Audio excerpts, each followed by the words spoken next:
The leap came about when I was working at Otago, and I got a phone call one day. It was on a weekend, if I remember rightly, and it was from somebody who I'd never met before, but I'd heard of, and that was John Hood, who was the Vice-Chancellor of University of Auckland. After his period at Auckland, he became the first non-Brit to ever be the Vice-Chancellor of Oxford University in the UK. So he's quite a special person actually, and he rang me up on the phone and said, look, you're working there at Otago, but you're an Auckland man, Jeff. You know, born and bred in Auckland. He said you were educated, part of your education came from Auckland. I'd like you to consider coming to work for us in Auckland. So I did come from Auckland, and I loved it down in Dunedin, and I learnt so much from Dunedin about their values and humility and excellence. This special place, Dunedin, very understated and very humble, and they have a very strong Scottish heritage.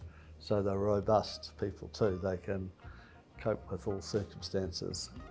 But anyway, I did, the bright lights appealed to me because before I went to Otago, I was living in London for 12 or more years.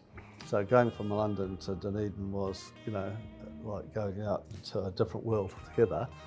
And so after 7 years at Otago, I was very much open to the bright lights and coming to a bigger city, coming to Auckland.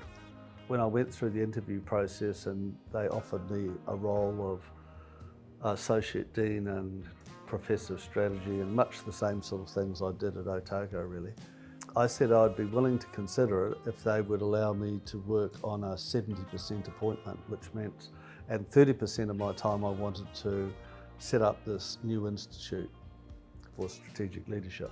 So John Hood, fairly pragmatic, he said, well, we have medical professors who do surgery, so I can't see any reason why we shouldn't have a leadership professor or a business professor who has his own business and privately does leadership. I think it's a great idea. So I started off, in a part-time way. 30% of my time I had started up an office that was, I don't have a picture of the very first one, but it was the office was a 2-storied building straight across the road from the university's clock tower. Sign went up, Institute for Strategic Leadership, so 70% of my time I was at the university doing my university job, and 30% of the time I would go over to the ISL, and I employed a couple of master's students part-time, and that's where we got started. It was a very historic sort of a building, quite quirky. And when I had the odd CEO come in, they said, oh, I'd always like a den like this. This is amazing. This is like the old world. They loved it, like a boys' room, So that's how I got started. Once I shifted from Otago to Auckland, it was, new job with the University of Auckland, plus setting up this new startup business, I guess. So shortly, it took off like a bit of a rocket actually. It was a slow start, but it got away quite quickly. At that time, one of the energy companies, there was 3 energy companies came together to be one massive company called Vector. The CEO of Vector wanted to bring these 3 cultures together and make it into one unified, aligned organisation. And they wanted to put to rest, if you like, the 3 different cultures and brand and have a new Vector. And one of the ways of doing that, they wanted to run 7 leadership programs with, I think it was 25 people on every program. So that was massive, from going from 1 program a year to 7, within a year or so. Residential, off-site, it was massive. It was also too brought in really good cash flow.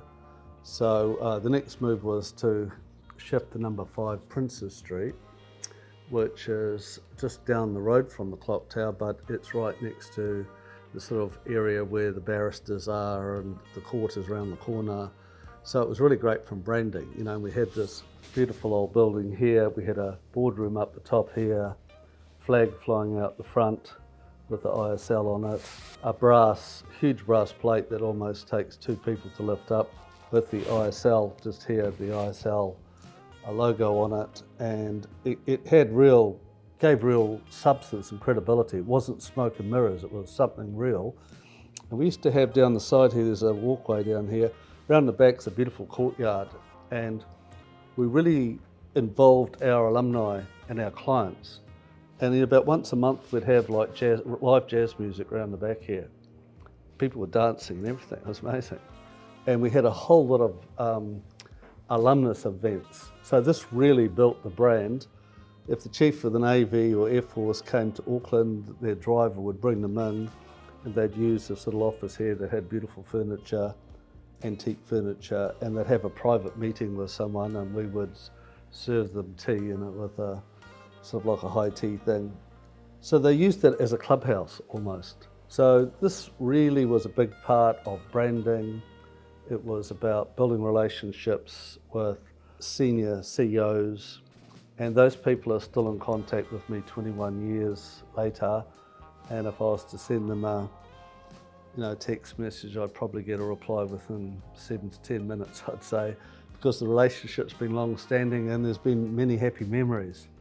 At the opening of this, just over here in our leader lab, there's a brass plaque where Jerry Mataparai, who was then a colonel, I think, in the army, and subsequently became the Governor General, where he opened the building.